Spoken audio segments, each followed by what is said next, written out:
There's a world in Japan most people never see. Behind closed doors, women keep old traditions alive. Every move they make is part of a story. Picture a geisha in a narrow Kyoto alley at dusk. Her kimono catches the light as she moves. The air feels full of secrets. This isn't just about beauty, it's a place where old traditions are part of daily life. The geisha's world is quiet, away from the busy city. If you look closer, you'll see a tradition built on art, grace, and history. This world is the heart of Japanese elegance. Every detail matters. Like a Zen garden, a geisha's life is about discipline, beauty, and change. Tonight, let's step inside this hidden world. Forget what you think you know. Geisha are not just history, they're living art, always adapting. In Gion, a young woman gets ready for her night. She's not just working, she's becoming a symbol of Japanese culture. In this video, we'll show you what makes geisha unique. We'll reveal the real world behind the makeup and the mystery. This isn't a simple story, it's about art, history, and dedication. By the end, you'll see geisha and Japan in a new way. The transformation of a woman into a geisha begins with a blank canvas, her face. This is not simply about applying cosmetics. It's actually a time-honored ritual known as oshiroi. The iconic white makeup is the foundation of the geisha's appearance. A mask that symbolizes her separation from the ordinary world and her entry into the realm of art and entertainment. The thick white paste, which was once made with lead but now created from a safer rice powder, is carefully applied to the face, neck, and chest. It creates this striking porcelain-like complexion that just glows under the soft light of paper lanterns. The process is slow and methodical, requiring a steady hand and a ton of concentration. It's almost like a form of meditation before the evening's engagements begin. Look a little closer at the application and you'll notice a small detail of immense significance. Around the hairline, a small border of natural skin is intentionally left unpainted. This subtle but important feature creates the illusion of a mask, reminding the observer that a real woman exists beneath the artistry. The back of the neck, considered a highly alluring area in traditional Japanese aesthetics, is also given special attention. 2 or 3 unpainted stripes, known as eri-ashi, are left bare, accentuating the nape and creating a visually stunning effect when seen from behind as she bows or turns her head. The eyes and eyebrows are painted with black charcoal with hints of red added to the corners of the eyes for a touch of drama and femininity. This detail isn't just decorative, it's actually a subtle code. A younger Maiko, or apprentice geisha, will often have more red around her eyes, a sign of her youth and innocence. The lips are another focal point, painted in a vibrant crimson red. However, a geisha rarely paints her entire lips. A Maiko in her first year will only have her lower lip painted, a symbol of her junior status. As she progresses in her training, she'll be permitted to paint both lips, though they're often made to look smaller and more delicate than their natural shape, kind of like a flower bud. This entire process is a language in itself, a visual narrative that communicates a geisha's age, status, and even the formality of the occasion. It's a testament to the Japanese love for subtlety and hidden meanings. Far from being a simple cosmetic routine, the application of geisha makeup is a profound act of artistry and cultural expression. It's the first secret to understanding their world, a world where beauty is not just seen, but also read. Each geisha learns to apply her own makeup, a skill that takes years to perfect and becomes a deeply personal part of her daily ritual, connecting her to a long line of women who have performed the same rite for centuries. To understand geisha, you first need to know how people met in old Japan. One key tradition is omiai, formal introductions for marriage. Omiai isn't just arranged marriage. It's a respectful way for families to introduce 2 people hoping they'll be a good match. Matches were based on family, education, and social fit. The goal was to give both people a fair chance to meet, not to force marriage. Today, omiai is less common, but its values still shape dating in Japan. Now, introductions might come from friends, bosses, or matchmaking services. These first meetings are formal, often over tea or lunch. It's a relaxed way to get to know each other without pressure. Unlike Western dating, this approach is careful and polite. It lets both people move forward or decline with respect, avoiding embarrassment. This is where geisha shine. They create the perfect social setting, elegant, comfortable, and welcoming for everyone. Geisha aren't part of omiai, but their skills make social gatherings smooth. They help conversations flow and make sure everyone feels included. Through art, conversation, and hosting, geisha turn a simple meal into a cultural experience. They're not girlfriends or wives, but expert facilitators. In Japan, people notice subtle cues.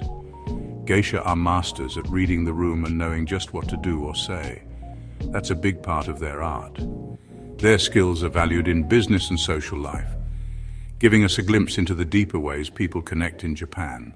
The primary setting for a geisha's work is the ozashiki, which translates to a gathering in a tatami room. These are exclusive banquets held in traditional tea houses called ochaya, or high-end restaurants known as ryote.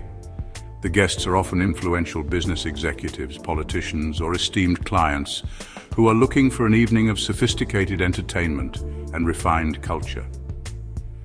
A geisha's role during these gatherings is really multifaceted. She is a performer, a conversationalist, a hostess, and a living connection to Japan's rich artistic history. Her purpose is to create an atmosphere of elegance and ease, allowing her guests to relax and interact in a graceful and memorable setting. Upon arriving at an ozashiki, the geisha and maiko greet the guests with formal, practiced bows. They move with a serene poise that immediately sets a tone of refinement. Their first duty is to serve drinks, pouring sake with a delicate and precise motion that is honestly an art form in itself. They make sure that no guest's cup is ever empty, which is a sign of attentive hospitality. As the evening progresses, they engage the guests in light-hearted conversation, showing their knowledge of various topics from classical poetry to contemporary affairs. They are trained to be excellent listeners, showing genuine interest in their guests while always maintaining a professional and charming demeanor. The heart of the evening is the artistic performance. This is where the geisha's years of training are put on full display.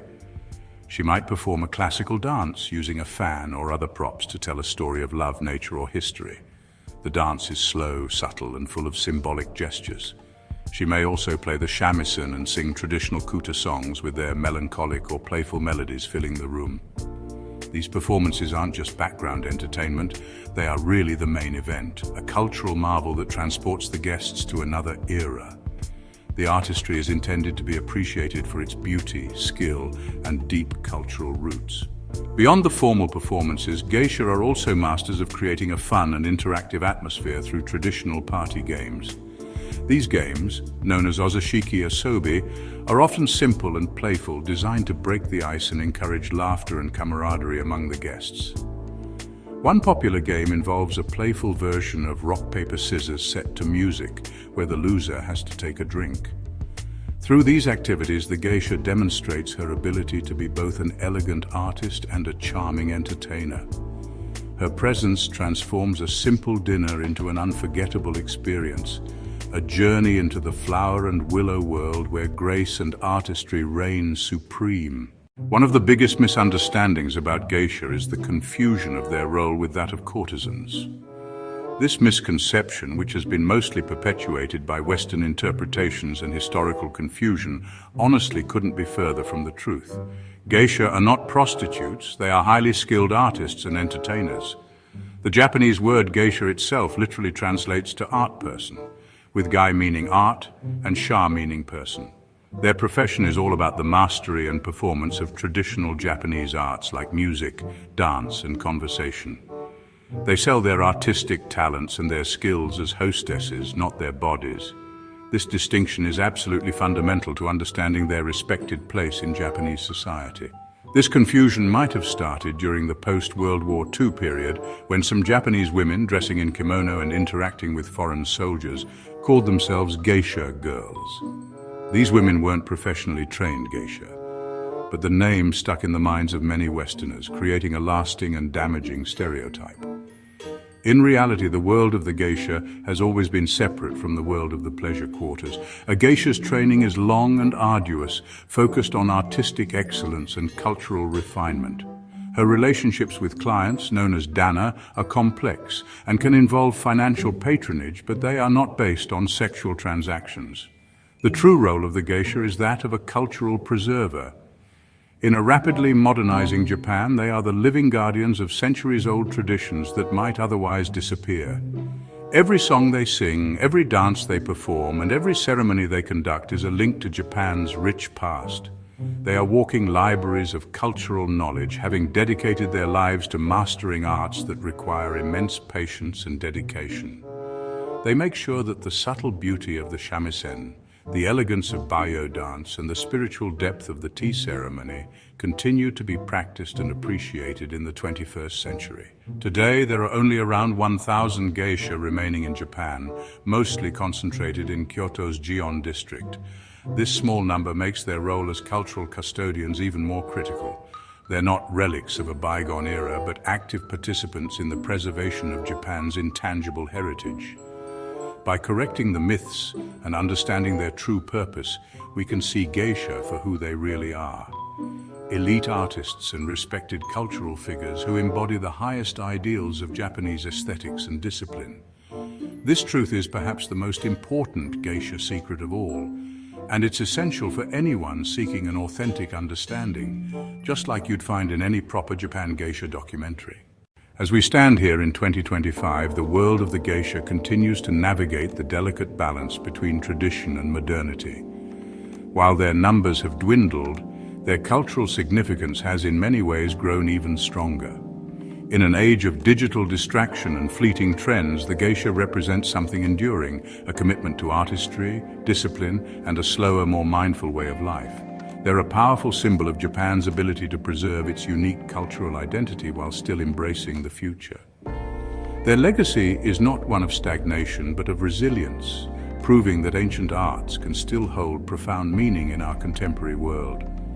The modern geisha has adapted to the times in subtle ways. While the core of their training and artistic practice remains unchanged, many now use technology to manage their schedules or to connect with a wider audience. Some okiya have websites, and geisha may participate in cultural events aimed at tourists, offering a carefully curated glimpse into their exclusive world. These small adaptations are crucial for their survival, helping to generate new interest and support for their art form. They're making sure that the flower and willow world doesn't become a closed-off museum piece, but remains a living, breathing part of Japanese culture. The influence of the geisha goes far beyond the tea houses of Kyoto. Their aesthetic of refined elegance, their dedication to perfection, and their philosophy of finding beauty in simplicity have permeated many aspects of Japanese culture and have even captivated a global audience. From fashion and design to the principles of hospitality or omotenashi, the geisha's spirit can be seen in the meticulous attention to detail that defines so much of the Japanese experience. They remind us of the value of craftsmanship and the deep satisfaction that comes from mastering a skill over a lifetime. This is honestly one of the most vital cultural secrets 2025 has to offer. Ultimately, the enduring legacy of the geisha is one of inspiration. They challenge us to look beyond the surface and appreciate the deeper layers of meaning in art and life. They invite us to slow down, to observe, and to find beauty in the quiet moments. Though their world may seem distant and mysterious, the values they uphold, grace, dedication, and the preservation of beauty, are truly universal. As you continue your journey through Japan, may the secrets of the geisha open your eyes to the subtle artistry that surrounds you, encouraging a lifelong curiosity about the enchanting and enduring soul of this remarkable culture. If you've enjoyed uncovering these cultural secrets, subscribe to Nations Undressed for more fascinating journeys into the hidden traditions that shape our world. What other cultural mysteries would you like us to explore? Let us know in the comments below.